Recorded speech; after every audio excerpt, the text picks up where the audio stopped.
Hey everyone, welcome to a behind the scenes look at the adventure game. In today's video you guys are going to see me put together a interactive desk that the players will be able to open and close the drawers on. Now only two of the drawers are actually slated to be opened. One is going to be open and closed, one is only going to be able to be opened. The reason why is because according to the rulings on the school, things can't be multi-interactable, so you can't repetitively interact with an object. So to avoid any kind of issues with that, that's pretty much the way I'm going to do it. So I'm going to go ahead and pause the, mute the audio part of this because I'm not going to be talking throughout the work, but you guys will see me doing the work and stuff like that. And without any further ado, I will talk to you guys in a few minutes, and I will chime in here and there throughout the recording.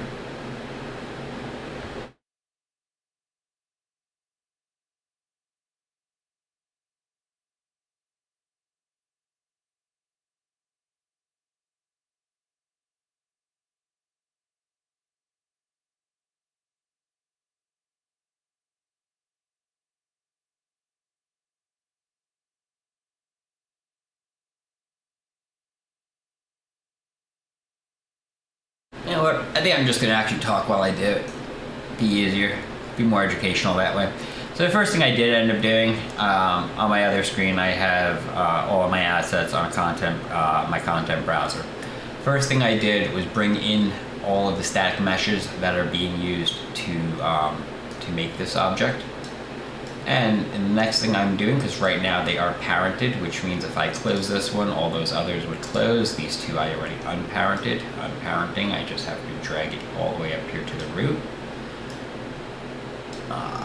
Always helps to start your way from the bottom versus the top. If I actually started from the top, it wouldn't unparent itself because it is the parent.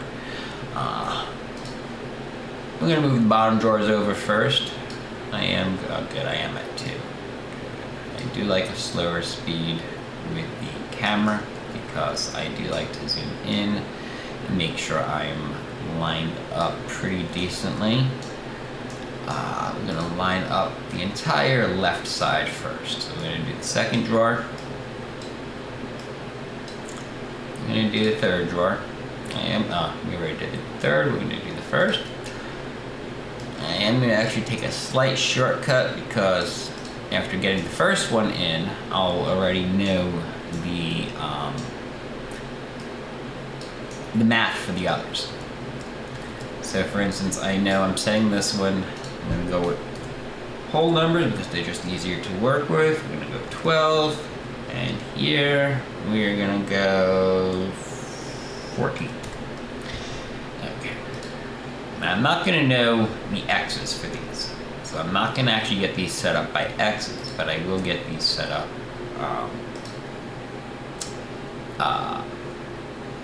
by Y and Z coordinates. I'm sorry, but I will not set up the Z, I'll be setting them up by X and Y. So here we're going to go -73, because we already know we're going to move them all over there, line them up nicely, and here 12 to bring them forward. We do see that we have a lot of Z fighting happening because these are pretty much slammed right on top of each other. That is not good. Z fighting is not a good thing to do. We do try to avoid that as much as possible in the gaming industry. Z fighting, when you actually play a video game that has Z fighting, it can cause seizures. So that is a very important thing that we do specifically make sure to avoid happening. You know, it's one thing if a player can walk through a wall. It's another thing if it actually kills the guy in real life. That's no bueno. That's not good. We don't want that to happen. Multiple reasons, but you know, one is just bad to do that kind of stuff. I don't know. There's some guy who's doing this VR thing that he's apparently trying to create some sort of a virtual reality game that can actually kill the player in real life. That kind of has me a little freaked out. I ain't gonna lie. I am a game developer, and I gotta be honest. That I wouldn't touch that with the 1,000,000-foot pole.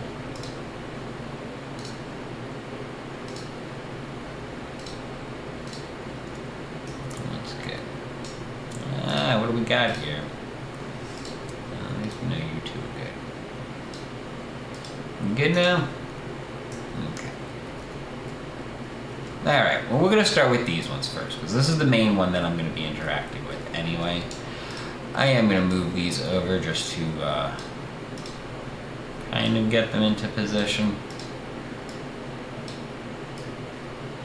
Oh, you're 2, you're 3, I already know, you're 12 there, you are 73 here? Interesting. But that would make sense, because if you're 0, yeah, that would make sense. Okay, that actually totally does make sense.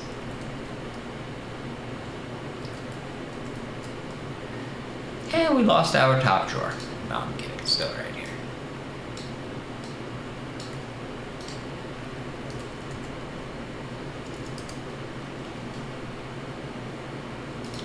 Drop this one down.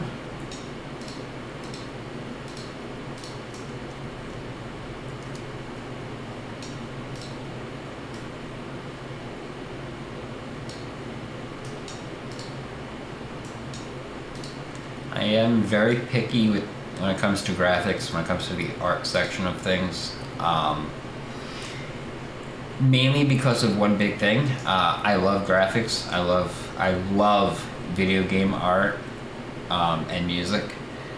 I cannot particularly do art, so my way of appreciating it is through viewing it. And if I'm going to work with assets or I'm going to work with art, it's going to be proper. It's going to be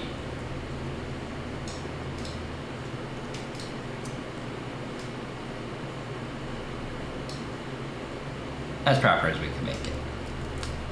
Alright, that's all lined up. It looks like a desk. It looks pretty good. We'll go around here, check it out from the back. Alright, now we're going to compile it. Then we're going to head into the event graph. One of the first things that I'm going to do, because I know I'm going to need this, is I'm going to make a variable for is open.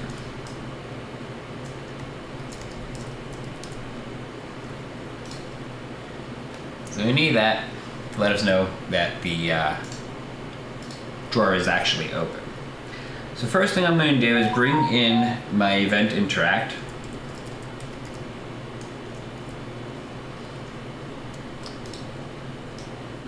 Because we want this to happen when the player interacts with the drawer.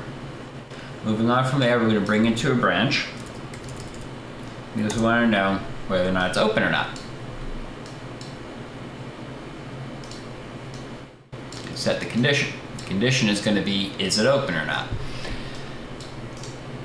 Now we're going to need a timeline. And the reason why we're going to need a timeline is to do the motion of I'll say animation for lack of better terms, the animation of it opening.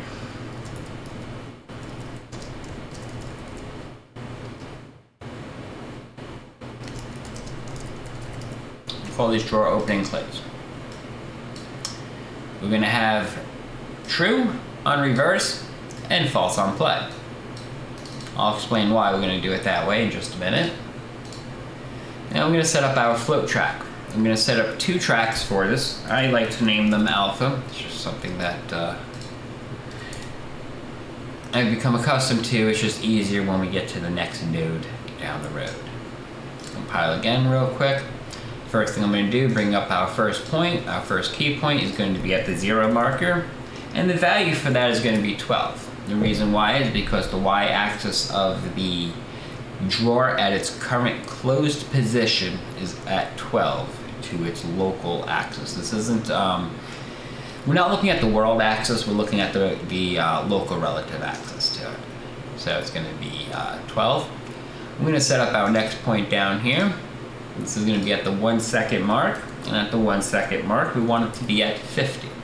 So that's going to open it by 38 centimeters. Unreal Engine likes to do their their numbers in meters. So every whole decimal is a meter.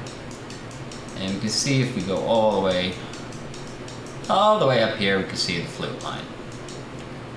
Compile, save, go back into event graph, and now we have all that set up. From here, we are going to bring in our drawer. So I said we're going to start with the left, so we're going to bring in our left first.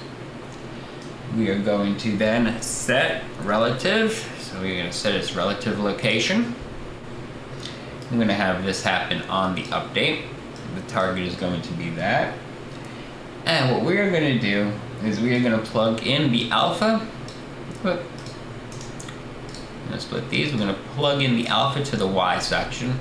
Now the X and the Z are what we're going to get from what we just plugged in to our viewport. So if we go to that drawer, we go to the left drawer, we got that, and here we have 68 point. Let's do this.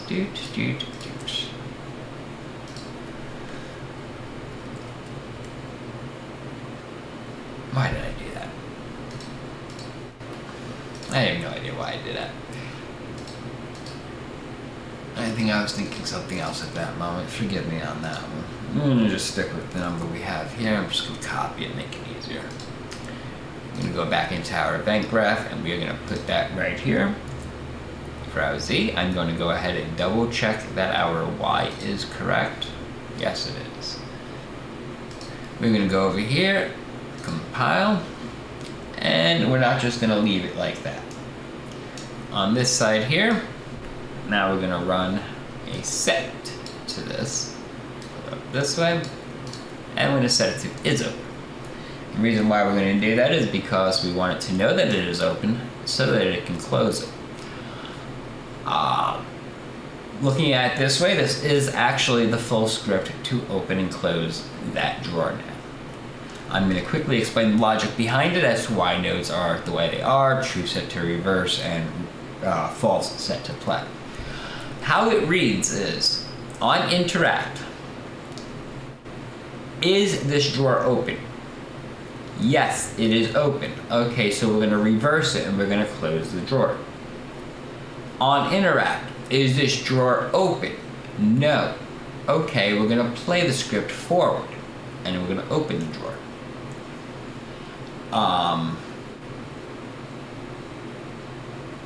I will have to fix this to make, I could technically fix it to make it re-interactable back here, but like I said, I don't think it's allowed to the rules of the school, so I'm not going to worry about that right now.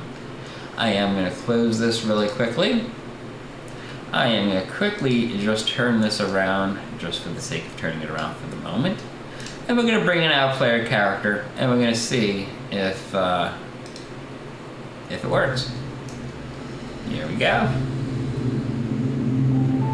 We have an open drawer and a closed drawer.